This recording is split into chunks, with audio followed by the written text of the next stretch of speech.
Welcome back to the program, friend. A great study that you could do would be to read the book of Judges.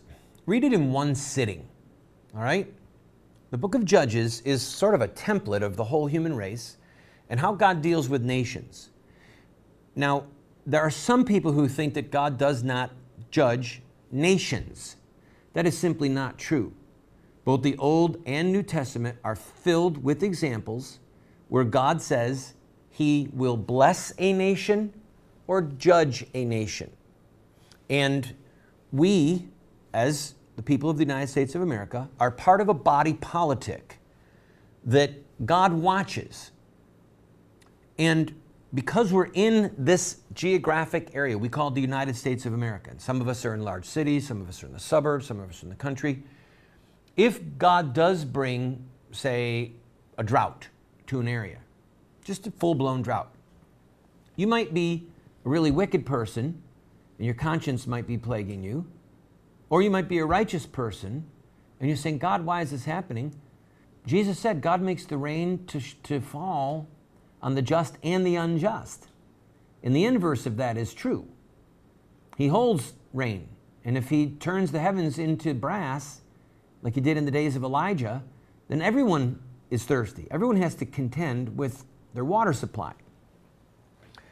The Obama administration, in my opinion, is the most wicked and corrupt administration that has ever cursed this nation.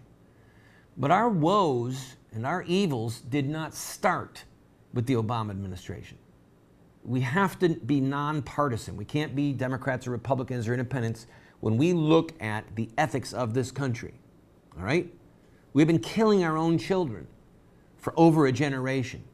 Through every pro-life Republican president, every pro-choice Democratic president, this vile evil has continued. I'm going to read to you a couple passages that will show you why I believe judgment is inevitable. For example, Deuteronomy 18, verse 9 says, "When you are come into the land which the Lord thy God giveth thee, thou shalt not learn to do after the abominations of those nations.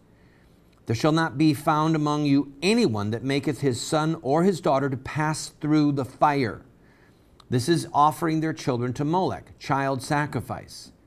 All right? He goes on in verse 12 to say, "For all that do these things are an abomination unto the Lord, and because of these abominations the Lord thy God doth drive them out from before thee." In other words, these nations that the Jews were displacing were committing witchcraft, homosexual deeds, bestiality. They were killing their babies. And God said, don't you do this, because if you do, I'm going to deal with you. Here's another warning from the book of Leviticus, chapter 18. It says, "And thou shalt not let any of thy seed," that's their children, "pass through the fire to Molech. Neither shalt thou profane the name of thy God. I am the Lord.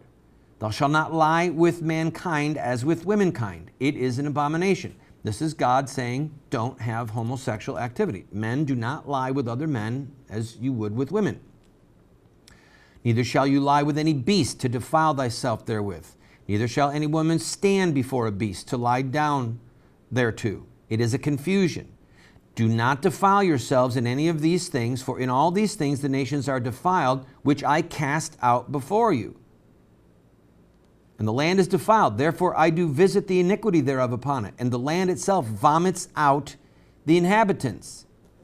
Then he goes on to say, listen, "You shall therefore keep my statutes and my judgments, and shall not commit any of these abominations, neither any of your own nation, nor any stranger that sojourns among you."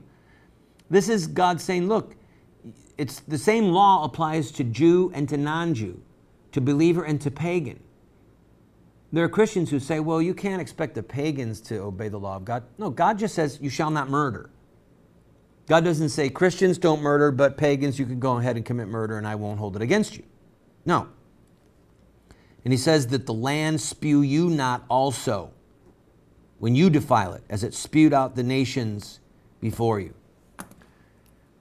I'm going to take a quick break. When we come back, we will look at one more passage that shows the danger that we are in. because as a nation, we have turned our back on God and His laws. Christ have mercy on us. I'll be right back.